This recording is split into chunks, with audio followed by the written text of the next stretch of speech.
Hello everyone, welcome back to my blog. আজকে একটা ছোট্ট সুন্দর ট্রাভেল ভিডিও তোমাদের সাথে শেয়ার করতে চলে এলাম। অনেক দিন ধরেই ভাবছিলাম এই ভিডিওটা তোমাদের সাথে শেয়ার করব, অ্যাজ এই ভিডিওটা কিন্তু আমি নিয়েছি প্রায় 2.5 থেকে 3 মাস হতে চললো। ততটা না হলেও কিন্তু মোটামুটি 2 মাস হয়েই গেছে। এইটা আমাদের বাড়ি থেকে মোটামুটি 60 কিলোমিটার অ্যারাউন্ড দূরে ছিল। আর সত্যি কথা বলতে অনেক দিন কোথাও ঘুরতে যাওয়াও হচ্ছিল না, সারাক্ষণ বাড়ির মধ্যে আর উইকেন্ডগুলো বাড়ির কাজের মধ্যেই কেটে যায়। তো মনে হচ্ছিল যে কোথাও যেন এবার একটু মন ছুটি চাইছে। তো যেমন ভাবা তেমনই কাজ। তো সেই দিন আমরা বেরিয়ে পড়েছিলাম সকাল সকাল, দিনটা ছিল রবিবার। আর আমি যখন এই ভিডিওটা করেছিলাম তখন মোটামুটি মনে হয় খুব সম্ভবত এপ্রিল মাস ছিল। হ্যাঁ, এক্স্যাক্টলি এপ্রিল মাস ছিল। আর এপ্রিল মাসে কিন্তু এই বছর ব্যাঙ্গালোরে ভীষণই গরম পড়েছিল। তো এই সমস্ত ভাবতে ভাবতে এগোচ্ছিলাম। আর দেখো, এখানে হাইওয়েতেও কিন্তু টোলে ঢোকার আগেও একটা বেশ ভালো আমরা ট্রাফিকের মধ্যে পড়েছিলাম, কারণ মাঝখানে যে টোলের গেটটা ছিল সেই গেটের ওখানে কিছুটা প্রবলেম চলছিল। এনিওয়েজ, এই করতে করতে আমি এগোচ্ছিলাম আর তোমাদেরকে দেখাচ্ছিলাম এখানের পাহাড়গুলোর অবস্থা। অ্যাকচুয়ালি শহরটা পুরোটাই পাথর দিয়ে ঘেরা বলতে পারো, মানে পাহাড় রয়েছে। আর এই শহরটাকে এমনভাবে ডিজাইন করেছে যে দেখলে মনে হবে না যে তুমি পাহাড়ের উপর রয়েছো, কিন্তু পাহাড়েই রয়েছো।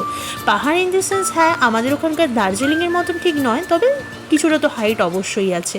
তো যাই হোক, এই সময় ওয়েদারটাও ভীষণ ড্রাই ছিল আর প্রচণ্ড গরম ছিল, কিন্তু মনে হচ্ছিল যেহেতু কোথাও ঘুরতে যাব তাই সেভাবেই বেরিয়ে পড়া।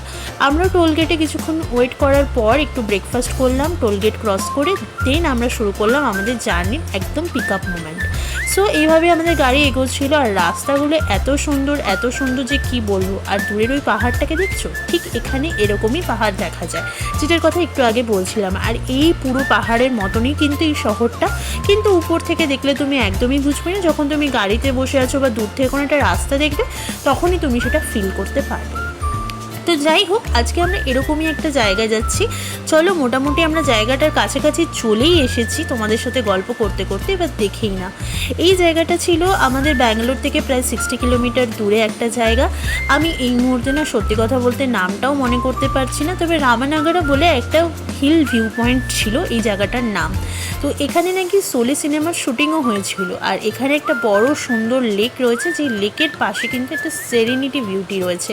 কিন্তু কি করব বলো, এই গরমের মধ্যে সেই বিউটি উপভোগ করার মতন কারোর এনার্জি বা সময় বা ইচ্ছে কোনোটাই আর ছিল না। মনে হচ্ছিল কতক্ষণে আবার গাড়িতে গিয়ে বসবো আর এসিটা চলবে, কারণ এত গরম আর নেওয়া যাচ্ছিল না। আর ঠিক ওই জায়গাটা আমি ফোকাস করলাম, ওই জায়গাটাতেই নাকি সোলে সিনেমার শুটিং হয়েছিল। আর মোটামুটি লেকটা সুন্দর হলেও বেশ জায়গাতে কচুরিপানাও হয়ে রয়েছিল। আর এখানে নাকি বোটিং ফেসিলিটিও ছিল। এই সমস্ত করতে করতে আমরা গাড়িতে করে একটা জায়গায় রেস্ট দিলাম আর করে নিলাম আমাদের লাঞ্চ। তারপর কিন্তু আমরা সবাই মিলে আবার বাড়ি চলে এসেছিলাম। চলো বাই।